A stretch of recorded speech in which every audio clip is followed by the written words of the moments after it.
est sur le Westerskeld de l'Escaut.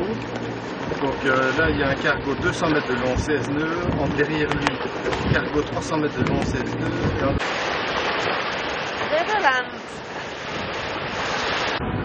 Nous sommes dans l'écluse de Answeert, la première d'une très longue série. Celle-ci nous permet de rejoindre l'Oosterskeld, une mer intérieure traversée par le fameux pont de Zélande. Accompagnés d'amis, nous parcourons les eaux de la Zélande, qui est en fait un formidable bassin de navigation en eau protégée, disposant d'une myriade de petites îles et de villages typiques.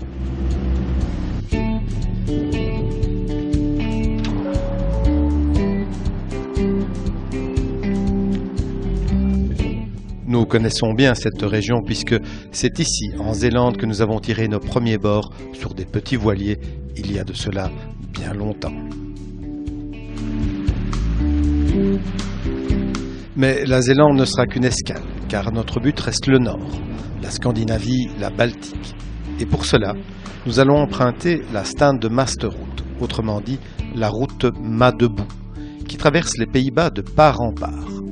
Le tronçon qui nous concerne fait 114 km et comprend le passage de 40 ponts mobiles et de 3 complexes d'écluses.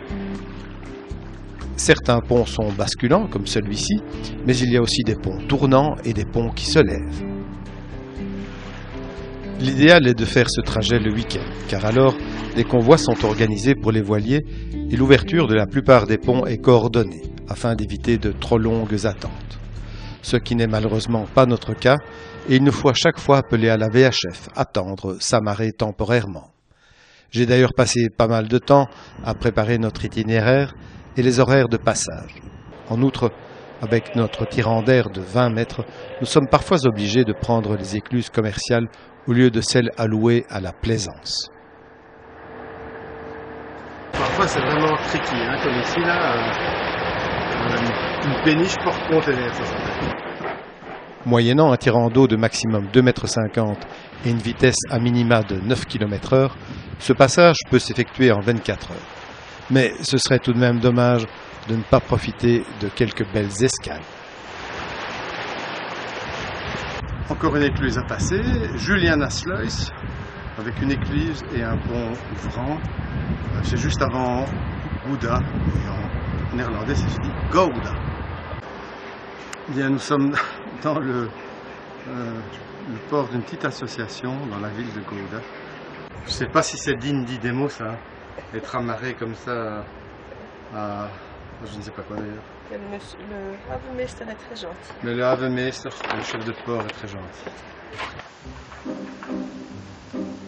Tellement gentil que nous recevons des vélos à prêter pour parcourir cette ville animée et nous émerveiller de son beau patrimoine bien conservé.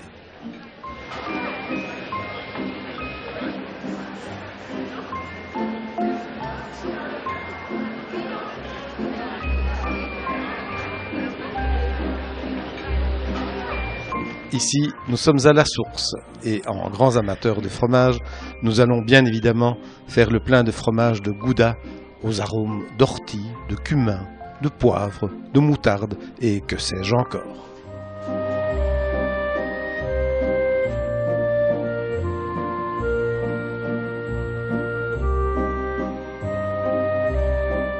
Après 3 jours d'escale, nous remontons sur 35 000 nautiques, la partie la plus difficile de la Stand-de-Masterroute.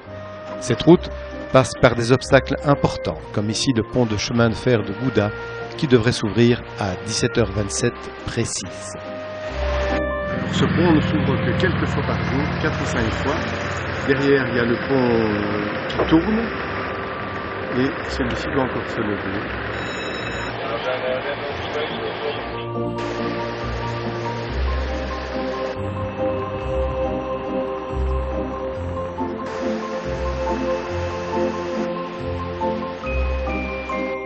C'est le pont de Boskoop, F-Brug de Boskoop, qui se lève à 25 mètres pour nous.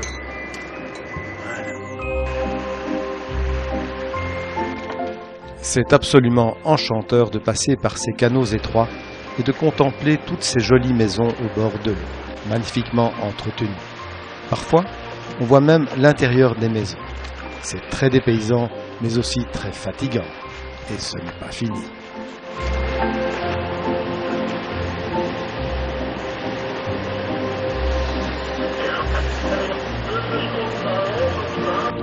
Le crépuscule arrive, mais nous ne sommes plus vraiment pressés. En effet, la traversée d'Amsterdam se fait uniquement la nuit et en convoi. D'ailleurs, le pont à bascule de Schiphol ne s'ouvre qu'une fois par 24 heures, et cette fois-ci, c'est à 2 heures du matin. Imaginez-vous tout de même qu'il faut arrêter très temporairement la circulation d'une autoroute très utilisée. Oh, ça va.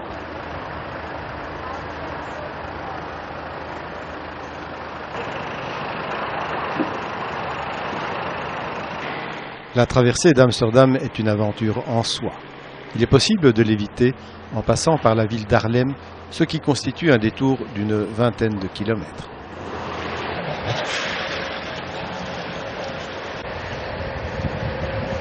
Coucou!